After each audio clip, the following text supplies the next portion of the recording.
저희 교회 게시판 2층으로 올라오는 게시판 눈여겨보신 분은 아시겠지만 저희가 신문 기사, 우리 교단 신문인 기독공보 기사를 오려 붙여 놓았습니다. 여기 보시면 한 독일인 교수가 지금 현재 한국 교회는 중세 교회와 많이 유사하다라는 제목의 기사가 있습니다. 우리가 알고 있듯이 중세 교회는 어떤 교회였는가? 중세 교회는 참으로 암흑 어둠의 시대였습니다. 죄를 범한 죄인은 사제에게 고해 성사하면 사제가 사죄 선언할 때 그의 내세에 그가 져야 할 그 죄값이 용서받지요. 근데 현세에는 그의 죄값이 남아있다고 가르쳤습니다. 그래서 이것을 해결하기 위해서는 면죄부를 사야 한다. 그럼 이 면죄부를 팔 수 있는 근거가 필요하겠죠. 논리가 필요하겠죠. 아니, 이 면죄부가 도대체 무언데 이 현세의 내 죄를 용서할 수 있습니까? 그래서 그들이 내어놓았던 주장 중에 하나가 무엇이냐면 그리스도와 마리아와 성인들은 본인들이 구원받는데 필요한 그 공덕 이상의 많은 선한 일을 행하였기에 교회는 그들의 남은 공덕, 그것을 처분할 수 있는 권한이 교회에 축적되어 있다. 우리로 치면 그런 덕이 은행에 많이 예금되어 있는데 그 예금을 필요할 때마다 인출할 수 있는 것처럼 교회는 그 성인들, 그 마리아, 그 예수 그리스도가 쌓았던 수많은 선행, 그 공덕을 필요로 하는 자들, 특별히 죄의 문제로 힘들어하는 자들에게 면죄부를 통해서 나눌 수 있는 권한이 교회에 있다, 이렇게 가르쳤습니다. 벌써 저희들은 이것만 들어도 문제가 심각하구나. 여러분, 구원을 선행으로 가는 건 아니지 않습니까? 그리고 우리가 아버지, 할아버지의 믿음으로 구원받는 거 아니지 않습니까? 자, 그러면서 또 무슨 교리를 덧붙입니까? 우리가 잘 알고 있는 연옥을 가르칩니다. 성인은 죽으면 바로 천국에 가고 아주 말도 못하는 악인, 교회에 가서 사제에게 고해성사하지 않은 죄인, 그 내세 문제를 해결하지 않은 죄인은 바로 지옥에 가지만 이도 아니고 저도 아니고 애매한 사람들은 연옥에 가 있다는 것이죠. 그러면서 성인들의 공로로 그들이 정말 천국에 가까워질 수 있고 혹 이 땅에 남겨진 그의 자녀들이나 그의 친지들이 그를 위해 성인에게 마리아에게 기도하고 더 나아가 면죄부를 사면 그들에게 변화가 생길 수 있다. 이런 내용들이 중세교회에 퍼지기 시작했습니다. 바로 그럴 즈음입니다. 독일의 브라덴부르크의 교구장이었던, 감독이었던 알브레이트라는 신부가 있었죠. 근데 이 독일에서 그래도 짭짤한 교구가 있었답니다. 마인츠 교구. 여기서 뭐가 좋은지는 모르겠지만 제 생각에는 이 마인츠라는 지역이 공업화되었는지 거기서 헌금이 많이 나오는지 이 알브레이트는 이 마인츠 교구도 자기가 다스리고 싶었던 것이죠. 그것을 어찌어찌해서 당시 교황 레오 10세가 알게 됩니다. 아, 저 알브레이트라는 저 자는 욕심이 많은데 저 독일 마인츠 교구도 다스리고 싶어 하는구나. 근데 교황 레오 10세도 다른 문제가 있었습니다. 이 레오 10세가 굉장히 사치스러웠다고 합니다. 향락을 즐겼다고 합니다. 꾸미는 걸 좋아했다고 합니다. 그러다 보니까 교황청의 재정이 점점 바닥이 나는 거죠. 더 나아가서 로마의 베드로 대성당을 온전히 잘 짓고 싶은데 지을 돈이 없습니다. 그래서 뭘 하냐면 딜을 합니다. 거래를 하는 거죠. 알브레이트에게 내가 그 마인츠 교구를 당신에게 줄 테니까 당신은 더 나아가서 거기서 면죄부할 수 있는 교회의 공덕, 교회에 쌓여있는 덕을 면죄부로 바꾸어서 그들에게 처리할 수 있는 권한도 줄 테니까 대신 그 수익금을 우리가 50대 50으로 나눕시다. 도둑놈들이죠. 알브레이트 좋습니다. 교황 레오 10세도 자기에게도 수익이 또 교황청에도 재정의 풍부함이 더 나아가 성당도 지을 수 있기에 서로서로 좋다고 해서 이제 그렇게 결정이 된 것이죠. 이제 알브레이트는 자기가 직접 나가서 면죄부를 팔 수 없지 않습니까? 그래서 누구를 시키냐면 수도자 중에 요한 테젤이라는 사람에게 이제 면죄부에 대한 모든 그 영업할 수 있는 권한을, 독일에서 면죄부를 팔 수 있는 권한을 그 테젤에게 줍니다. 이게 테젤은 수단 방법 가리지 않고 그것이 성경에 있는 것인지 없는 것인지 따지지도 않고 그냥 사람들에게 귀에 좋은 말로 감언이설로 면죄부 파는데 혈안이 돼 있습니다. 그가 했던 말 중에 엉터리 같은 말이 무엇이냐면 이 면죄부를 파는 사람에게 있는 글이 십자가. 이 면죄부를 파는 사람은 누굽니까? 알브레이트, 또 직접 파는 사람은 자기 테젤이죠. 내가 가지고 있는 십자가는 예수 그리스도가 달리셨던 그 십자가와 효능이 같다. 이 정도로 어마어마한 일을 하고 있는 것이다. 더 나아가서 너희들이 괴짝에다가 그 당시는 이제 동전을 화폐로 쓰고 있으니까요. 그 괴짝에 동전을 딱 넣는 순간 그 동전에서 땡그랑 하는 소리가 들리는 순간 연옥에 있는 너희 부모님이 너의 형제들이 그 순간 뿅 하고 천국으로 옮겨질 것이다. 근데 이 이야기를 얼마나 그럴싸하게 하는지 그 시대에 우매한 무지한 성경을 알지 못하는 사람들에게 얼마나 그럴싸하게 하는지 사람들이 면죄부를 사기 시작합니다. 그리고 힘든 애도 그들이 헌금을 하기 시작합니다. 루터와 지식인들은 그걸 보고 분통을 일으키는 것이죠. 루터는 사제였기 때문에 성경을 읽습니다. 근데 어느 성경에도 그런 내용은 없는 것이죠. 면죄부를 통해 이 성도들이 성화될 수 있거나 구원될 수 있다는 내용은 성경 어디에도 없습니다. 사제인 루터는 양심의 가책이 있었기에 그가 무엇을 하냐면 아주 얌전하게 누구에게 가서 멱살을 잡지도 않고 사기꾼 같은 태제를 향해서 손가락질하지 않고 아주 얌전하게 그가 취한 방법은 이 95개조 조항을, 이 반박문을 달지요. 그 내용은 다른 게 아닙니다. 과연 면죄부가 효능이 있습니까? 어떤 근거로 그렇게 얘기하십니까? 이 면죄부와 성도의 성화, 이 면죄부 판매와 성도의 구원 사이에는 어떤 연관성이 있습니까? 그걸 묻는 것이고 그의 주장은 연관성이 없습니다. 하나님만이 우리를 구원하실 수 있습니다. 우리의 죄를 용서하실 수 있습니다. 이 내용을 그냥 담은 것이죠. 근데 이 루터의 의도와는 상관없이 이 95개조 조항에 대해서, 반박문에 대해서 많은 사람들이 반응합니다. 그러네. 맞네. 루터 말이 맞네. 이거 우리가 지금 잘못 알고 있었구나.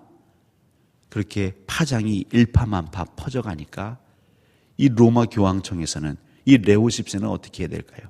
이것이 더 퍼지기 전에 이것을 차단해야겠죠. 진화해야겠죠. 그래서 이 루터가 속해 있었던 아우구스티누스 수도회에 얘기합니다. 너희들 자체적으로 루터 입을 막아라. 더 이상 이것이 이 교황청까지 들리지 않도록 또 우리 성도들, 신도들에게 들려지지 않도록 잘 처리해라. 수도에서 수도 원장이 그렇게 해보려고 했겠죠. 근데 이미 그들의 손을 떠나버렸습니다. 결국 이것을 가만히 두고 보면 루터의 말은 옳고 교황청 비롯한 교황과 많은 추기경들이 틀린 것이 되죠. 이 독일을 담당하는 알브레이트, 이 사람이 틀린 게 되죠. 그래서 루터를 소환하기 시작합니다. 그에게 씌워진 혐의는 두 가지입니다. 하나는 이단 혐의고 또 하나는 명령 불복종 혐의입니다. 그리고 그 혐의를 밝히는 그 자리에 교황 레오 10세는 자기를 대신해서 한 사람을 보냅니다. 그게 추기경 카예타누스입니다. 오늘 여러분들 보셨을지 모르겠지만 설교 제목이 라틴어였습니다. 레보코. 그러니까 스펠링 철자가 6개죠. REVOCO, 레보코. 이 뜻은 철회, 나는 철회합니다 라는 뜻을 가지고 있습니다. 이 카예타누스는, 이 추기경은 물론 이것을 공공헌한 토론의 장, 논쟁의 장에서 루터와 얘기할 수도 있겠지만 그래도 그는 인간적인 방법을 먼저 써보려고 합니다. 그건 루터에게 조용히 다가가서 회유하는 것이죠. 반은 회유고 반은 협박입니다. 지금 당장이라도 루터, 네가 나에게 레보코 하면 나는 철회합니다 라고 말하면 내가 잘못했습니다. 내가 뭐에 홀렸나 봅니다. 내 눈에 뭐가 씌었나 봅니다. 지금까지 얘기했던 그 95개조 방방문 저는 철회합니다. 레보코. 그거 작은 그 6 단어도 아니죠. 6 철자, 단어 하나, 그것만 조용히 내게 속삭여도 이 문제 내가 깔끔하게 해결하겠다. 더 이상 논쟁 삼지 않고 죄를 묻지 않고 너를 로마 교회에 복귀시켜 주겠다. 얼마나 피곤하고 지치는 일이냐. 교황과 상대한다는 것, 이 중세 교회를 대항한다는 것, 과연 그것이 하나님의 뜻이겠느냐라고 하며 이 카예타누스는 이 루터를 회유하며 협박하기 시작합니다. 근데 그 카예타누스의 얘기를 들으면 들을수록 루터 마음 안에는 굉장히 심한 갈등이 있었겠죠. 근데 이 카예타누스가 결정적으로 무슨 얘기를 하냐면 교황이 성경의 해석자이며 그 어떤 공회나 교회 안에 그 무엇보다 위에 있다라고 얘기를 하는 것이죠. 여러분 다 아시겠지만 당시에는 성경은 사제들만 볼 수 있었고 그 성경을 해석하는 건 교황에게 권한이 있다 생각했던 것이죠. 많은 사람들, 성경을 알지 못하고 읽지 못했던 사람들은 그런가 보다 그냥 따라갔지만 말씀을 읽고 말씀을 묵상하고 로마서를 읽는 가운데에 이신칭의의 그 은혜를 깨달은 루터는 거기서 아주 그냥 마음이 확 뒤집어진 것이죠. 그냥 회유하고 협박할 땐 레보코 해볼까 했던 마음도 교황이 성경의 해석의 최종 권위자이고 그를 거스릴 수 없다라는 그 얘기에 추기경님, 지금 추기경님을 비롯한 우리 교황 또 많은 이 중세교회 지도자들은 성경을 남용하고 있습니다. 하나님 말씀을 자기 뜻대로 잘못 사용하고 있습니다. 그러면서 이렇게 얘기하죠. 나의 양심은 오직 하나님의 말씀에 사로잡힌 바 되었습니다. 나는 철회할 수도 없거니와 철회하지도 않겠습니다. 왜냐하면 자기의 양심에 불복하는 것은 옳은 일도 안전한 일도 아니기 때문입니다. 내가 여기 섰나이다. 하나님 나를 도우소서. 그러면서 그는 끝내 레보코하지 않습니다. 철회하지 않습니다. 이제는 건너갈 수 없는 강을 건너가 버린 것이죠. 그리고 그 뒤에 그의 인생은 가시밭길을 걷게 되는 걸 우리는 다 알고 있습니다. 사실 지금을 살고 있는 우리 성도들의 삶은요, 매일매일 루터와 같지요. 누군가 다가와서 우리에게 타협하자고 손 내밉니다. 뭐 그렇게 사람이 딱딱하게, 말씀도 좋지만 어쨌든 이 땅에서 먹고 살아야 되는 것 아니겠습니까? 좋은 게 좋은 거 아닙니까? 대충 그냥 눈 감으면서 지냅시다.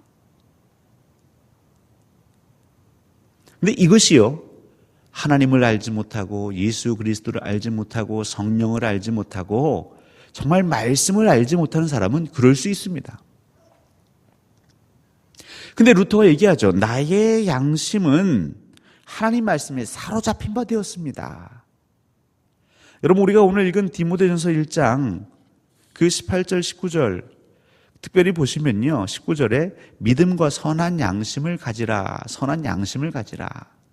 왜냐하면 어떤 이는 그 양심을 버렸고, 이 양심을 버린 것이 그걸로 끝나는 게 아니고요, 믿음에 파선한 자가 됐다라는 것이죠. 믿음의 항해에서 그만 실패해버렸습니다. 그 배가 침몰해버렸습니다. 근데 그것과 무엇이 가장 밀접하냐면 양심을 버린 것, 양심을 지키지 못한 것, 소유하지 못한 것. 물론 양심이라는 게 굉장히 추상적이고 관념적인데요, 여기서 말하는 양심은 또 다른 언어로는 의식이라고도 번역될 수 있습니다. 우리의 의식. 우리의 의식은 어떻게 형성될까요? 오랜 세월 동안 형성이 됩니다. 우리가 무엇을 보고 무엇을 들었고 무엇을 경험하느냐에 따라서 우리의 의식이 형성이 됩니다. 그래서 18절에는 뭐라고 말하고 있냐면 선한 싸움을 싸우라. 이 선한 싸움을 싸우는 것이 양심을 가지는 것, 선한 싸움을 싸우는 것이 우리 안에 의식이 형성되는데 매우 밀접하다는 것이죠. 이 선한 싸움을 싸우라, 이 말은요, 좀 더 편안하게 생각해 보면요, 싸움, 여기서 선한 싸움, 싸움은 전쟁 혹은 군복무를 의미합니다. 싸우라도 마찬가지입니다. 전쟁하다 혹은 군복무하다, 이런 의미가 있는 것이죠. 그러니까 선한, 하나님께서 원하시는, 하나님이 바라시는 전쟁을 하라, 하나님께서 원하시는 군대에서 군복무하라, 이런 의미입니다. 그러니까 우리가 군복무하는 것처럼, 또 전쟁을 준비하고 또 전쟁에 임하는 것처럼 살아갈 때에 무엇이 형성되냐면 의식이, 양심이 우리 안에 새겨지고 형성된다는 것이죠. 여러분, 군인정신, 충성, 살신성인, 여러분, 이것은요, 군에 그냥 입대했다고, 군복을 입었다고 해서 생기는 게 절대 아닙니다. 계급장은요, 그냥 다는 게 아닙니다.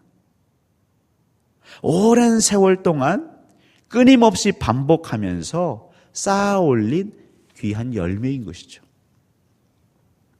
군복무를 하는 사람에게는 정말 중요한 게 있습니다. 전쟁을 치르는 군인에게서는 매우 중요한 게 있습니다. 누가 적이고 누가 아군인지 알아야죠. 이 피하 식별을 제대로 해야 합니다. 대한민국에 있어서 우리 아군은 누구이며 우리 적군은 누구입니까? 성도로 살아감에 있어서 여러분에게 아군은 누구이며 여러분의 적군은 누구입니까? 근데 전쟁을 할 때에 아군끼리 총을 겨누거나 아군 등 뒤에다가 그 사격하면요, 그 부대는 승리하기 어렵습니다.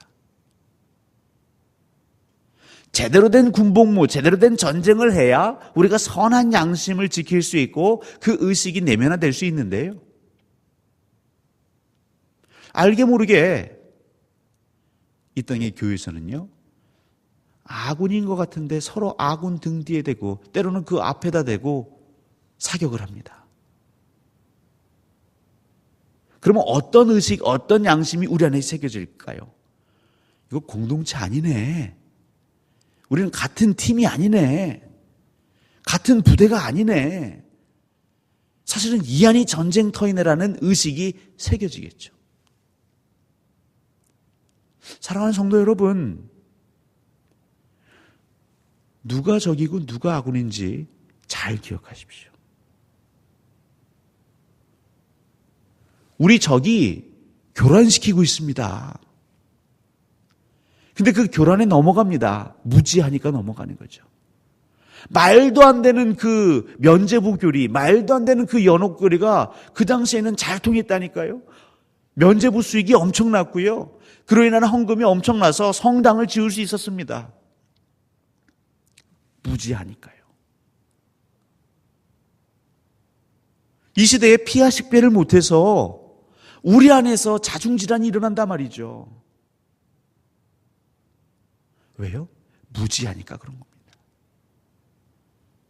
우리가 싸워야 할 대상이 누구인지, 우리가 어디에 창과 칼을 겨눠야 하는지 그냥 그것은 버르지 않고 그냥 무조건 총칼만 손에 잡으면 되는 줄 아는 것이죠. 여러분, 또 군복무 할 때에, 전쟁을 준비할 때 필요한 것은요, 나의 강점과 나의 약점이 무엇인지를 파악해야 합니다. 왜냐하면 나의 강점은 상대에게 있어서는 약점이 될 수 있고요, 나의 약점은 상대에게 있어서 강점이 될 수 있습니다. 그러니까 전쟁을 함에 있어서 적은 어디를 공격할까요? 나의 약점을 공격하겠죠. 그러니까 루터, 그 중세 시대의 약점은 무엇이냐면요, 많은 이들이 성경을 있는 그대로 보지 않았다는 겁니다. 그냥 오랜 전통 아래서 그냥 성경을 보았던 것이죠. 선입관에, 편견에 갇혀서. 근데 루터는 그 말씀에 대한 궁금증으로 그가 처절하게, 철저하게 성경과 씨름하기 시작합니다. 여러분의 약점은 무엇입니까? 내 개인의, 내 성품에, 내 인격에 약점이 있을 수 있겠죠? 내 영적인 약점이 있을 수 있겠죠?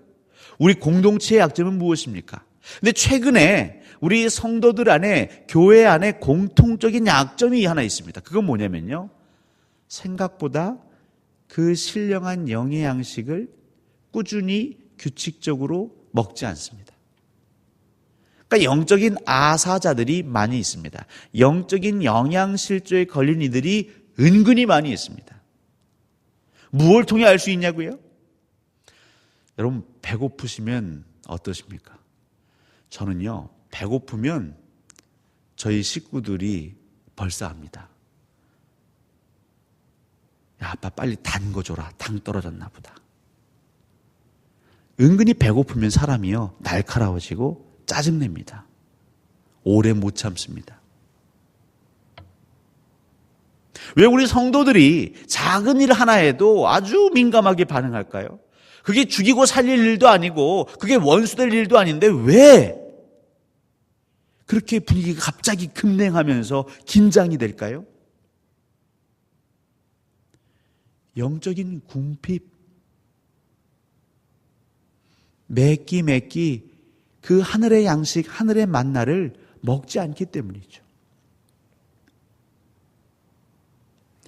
여러분, 군복무를 잘하기 위해서, 전쟁을 승리하기 위해서는요, 더 중요한 건 임무입니다. 임무. 우리 부대의 임무가 무엇이냐? 우리 부대가 지금 버티는 것이 우리 임무냐? 아니면 적 후방에 가서 침투하는 것이 우리의 임무냐? 여러분, 그 임무가 중요한 거죠. 열심히 하는 것도 중요하지만 제대로 하는 것도 중요합니다.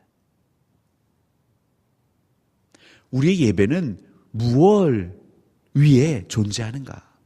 우리가 지금 하고 있는 사역은 무엇 위에 존재하는가? 내가 지금 살아가는 일상 일터, 무엇 위에 지금 나는 돈을 벌고 있는가? 그 임무, 사명, 이것을 항상 되새겨야 합니다. 결국 선한 싸움을 하라, 이러한 자세, 이러한 태도로 군복무하라. 여러분, 군에 가면 다른 거 없습니다. 그냥 훈련합니다. 반복 훈련합니다. 작년에 했던 거 올해 하고요, 올해 했던 훈련은 내년 또 합니다. 물론 조금씩 달라질 수는 있겠지만요, 그 뼈대로 이루고 있는 훈련은 항상 같습니다. 반복, 또 반복.